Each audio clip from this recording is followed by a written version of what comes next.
Hi everyone, how are you doing today?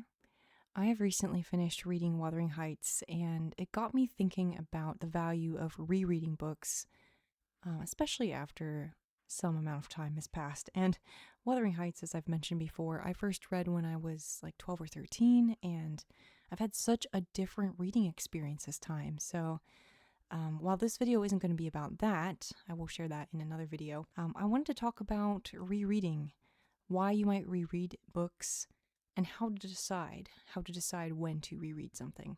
Because this is actually, and I just counted, this is the 7th story I've read this year, or reread this year, I should say. And it won't be the last. I have more books upcoming I'm planning to read again. And I have a very long reading list. I have 1,000 books, more than 1,000 books on my reading list. So I don't usually reread much. I feel like there's not enough time to read the new things.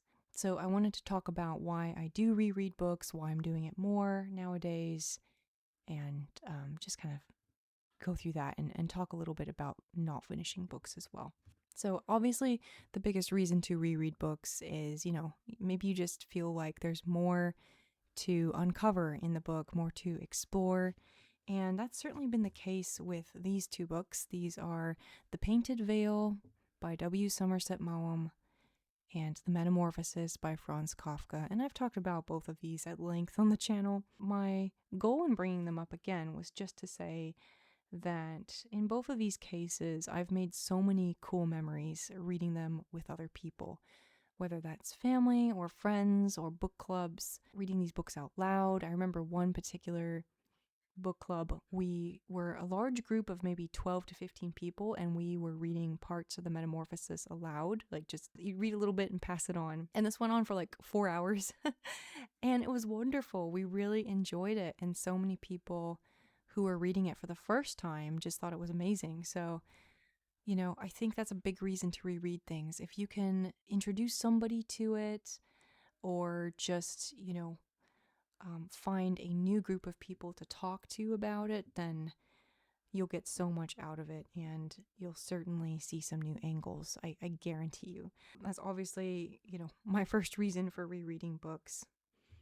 I think another good reason to reread books is to think about the changes in yourself. So this is especially true with Wuthering Heights. Like, I've changed a lot since I read it when I was younger, and I was just ready now. Like, I'm not saying I shouldn't have read it when I was younger. I don't believe that at all, but I think that I just got so much more out of it now that I have more experience and more, I don't know, perspectives on things, and my own perspectives on things I used to feel very strongly about have changed as well. So that's a good example of a book I changed my mind about, and I think that can kind of go both ways. Like, sometimes you'll reread something and it's not as good as you remember, but I think oftentimes it'll probably get better. You'll just by virtue of finding new things, or you yourself changing. I don't know if you have ever had the experience where you move into a new house or in a new apartment, and you're starting to settle in, put your furniture in, decorate. The first year or so, you're just kind of getting comfortable. And then as time goes on, you start to look at all the corners of the room and think about, well, I could fit a little more furniture in there, or I need to accommodate more guests now, or how much storage space can I really squeeze out of this room, or squeeze into this room, I should say.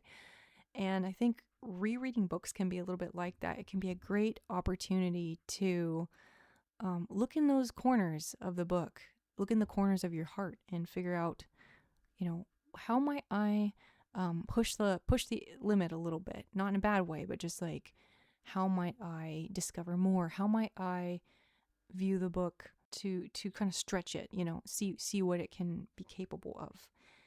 And I think when it comes to reasons to reread a book, I think if you've reached the point where you can read a book critically, or like a literary critic, or you just have some new questions about it, I think that's a great reason to pick up a book again.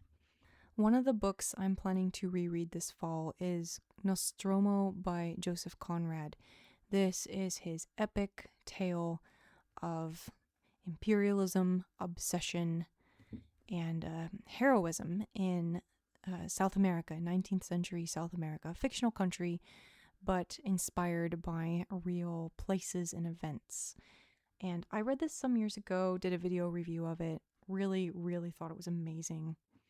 And so in the interests of well, first of all, I'm picking up again because of a book club, so that's one reason.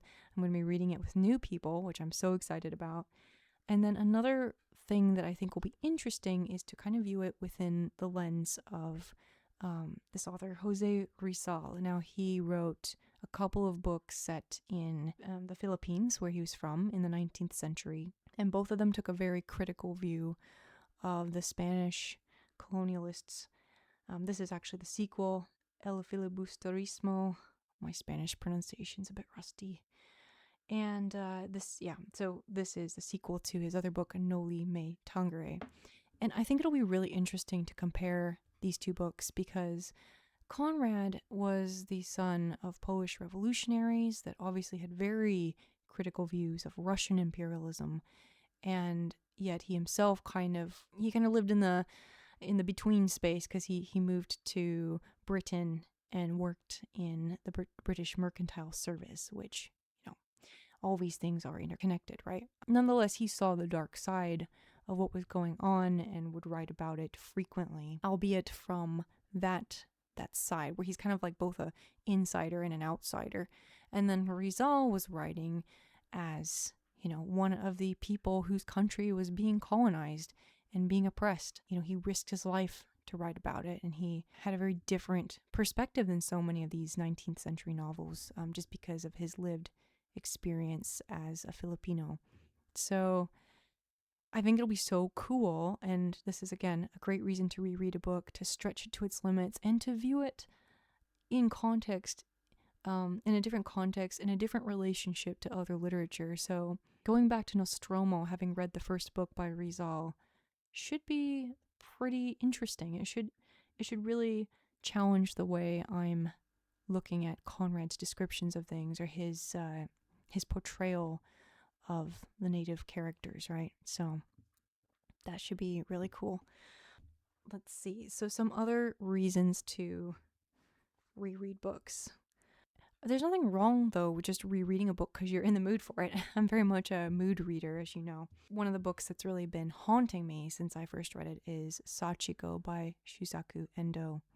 And this novel is really unique, I think. It's about Japanese Christians living in Nagasaki before the bomb, and they're really struggling with their country being at war, with the expectations put upon them of participating in this war, trying to understand why there's Christian nations fighting each other. Why is, Lutheran Germany going to war with Protestant America? Like, what's up with that? That's crazy, right? And this book is kind of this constant conflict, internal and external, with these characters who have very grave moral decisions to make.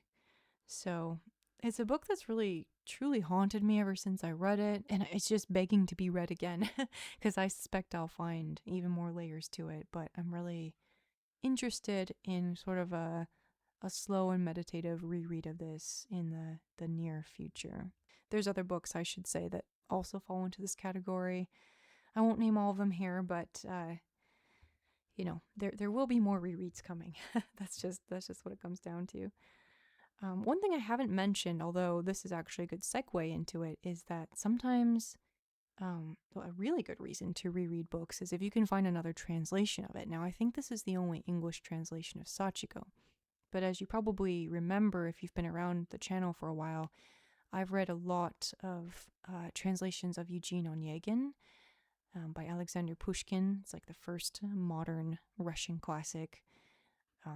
Love that book, love reading the different translations. They all bring something a bit different to it. So, when that's possible, definitely try another translation. I recently learned that Snow Country by Kawabata, unfortunately, that English translation is probably not as good as it could be. There are certain details that the translator doesn't talk about or even annotate. And I was really crestfallen to hear that because I read it not too long ago and thought it wasn't very good. So if there is ever a new English translation of Snow Country, I do intend to give it another try. So what are some other books I would like to try? Well, this is where I just want to talk about DNFing books. Now, if you're not familiar, DNF just means do not finish, did not finish. Moby-Dick is that classic where I tried it the first time and I got to the parts that read like encyclopedia entries and I quit because I was like, this isn't what I signed up for. I was familiar with the movie, which is one of my favorite movies, starring Gregory Peck. It's from the 50s. And that's a lot more fast paced and character driven, action driven. I was not prepared for the meandering style of Moby Dick.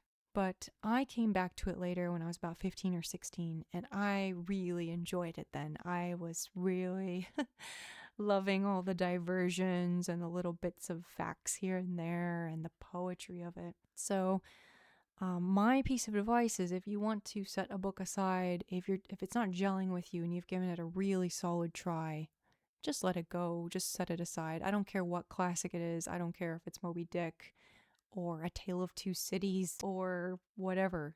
Just let it go. It might not be the right time, but on the flip side, what sort of books have you set aside that you might want to try again? And for me, it was Moby Dick. And another one is, and this is really random, but this is The Mosquito Coast by Paul Theroux.